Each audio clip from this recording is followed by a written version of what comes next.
xaaladda dalka guud ahaan waxaa ka jirta xaalad doorasho aan la hubin xilliga ay dhacayso.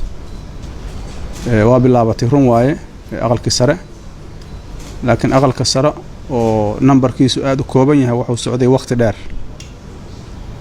oo ka badan 3 bilood. aqalka hoose oo aad uga badanna waxaa laga doortay 2 xubnood. waxaan la ogeyn marka goorta si dhaba wax u bilaabanayaan iyo goorta ay ku dhamaanayso. taasna dalka waxay gelinaysaa xaalad hay-adihii dastuuriga ahayna waqtigooda u dhammaaday,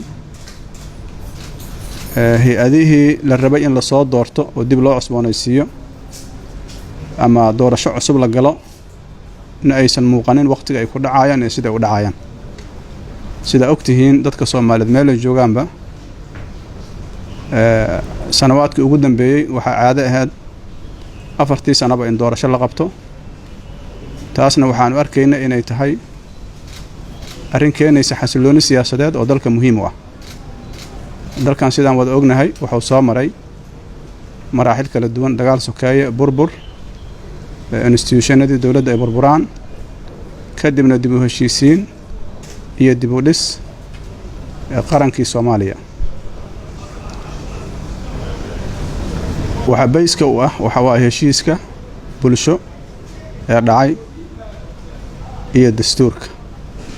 dastuurka weli ma dhamaystirna, muddo dheer oo socdaa, mana la ilaalin waqtigii doorashooyinka, taasoo mugdi gelinaysa meesha wax u socdaan iyo meesha ay ku dhamaan karaan. waxaan wada ognahay dalkan dhaqaale ahaan dhibaatada ka jirta, amni ahaan dhibaatada ka jirta, iyo bulsho ahaan dhibaatooyinka ka jira. waxaasoo dhan waxaa fura u ah doorasho xur ah oo xalaal ah oo cad waqtiga ay dhacayso oo ka dhacda dalka. taas mas-uuliyaddeedu dadka ma wada saara, waxay saaran tahay dowladda federaalka iyo dowlad goboleedyada iyo guddiyada doorashooyinka heer dowlad goboleed iyo heer dowladda federaalka. waxaan ugu yeeraynaa marka dhammaantood inay qaataan mas-uuliyaddooda iyo waajibkooda. mas-uuliyaddaanu ma aha mas-uuliyad aan la isweydiinaynin, waa mas-uuliyad taariikheed.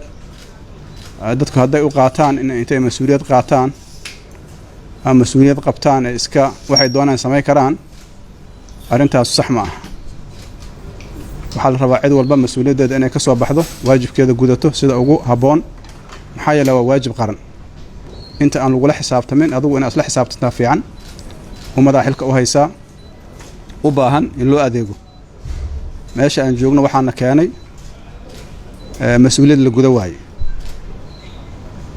dhibaatada Soomaaliyana waxaa bays u ah siyaasad. siyaasaddana waxaa loo arkay inay xal u tahay in la helo doorashooyin xura oo xalaala oo ku dhaca waqtigooda. marka mar kale mas-uuliyiinta kala duwan ee u xil saaran arrimahaas waxaan leenahay guta mas-uuliyaddiina ama waajibkiina qaran. qof walbana meesha uu ka istaago wax qarsoon ma noqon doonto. waa wax Soomaaliduna og tahay, adduunkuna og yahay. adduunka waxa lagu kala hormarana waxa waaye qofku inuu u guto waajibkiisa sida ugu habboon. nabiga sallallahu alayhi wasallam wuxuu noo tilmaamay qofku mataqaanaa inuu u guto waajibkiisa sida ugu fiican inuu yahay qof dadka aadka ugu wanaagsan. marka waxaa la rabaa qof walba waajibkaas qaran, waajib diini ah, waajib ummadeed ah, in loo istaago gudashadiisa. midowga murashaxiinta markii lagu wareejiyay ra'iisul wasaaraha arrimaha doorashooyinka wixii ka dambeeyay waxay isu diyaariyeen doorashooyin. runtii aad iyo aadan uga xunnahay in waqtigu sii dheeraanayo, si habsami lehna aysan u socon ilaa hadda doorashooyinkii. waqti dheerna laga joogo arrintaas. marka mar kale waxaan ku celinaynaa arrinta doorashooyinka inay tahay arrin laga maarmaan inay u dhacdo sidii loogu talagalay, sida ugu wanaagsan, ayna noqoto doorasho xur ah oo xalaal ah oo keeni karta in lagu kalsoonaado. dalalka burburaya ama soo burburay ee Afrika iyo meelaha kale ku yaala dhamaantood asbaabta ugu weyn arrimo doorasho la xiriiraan marka waxaan leenahay Soomaaliya intii dhibaato soo martaa ku filan hay-adihii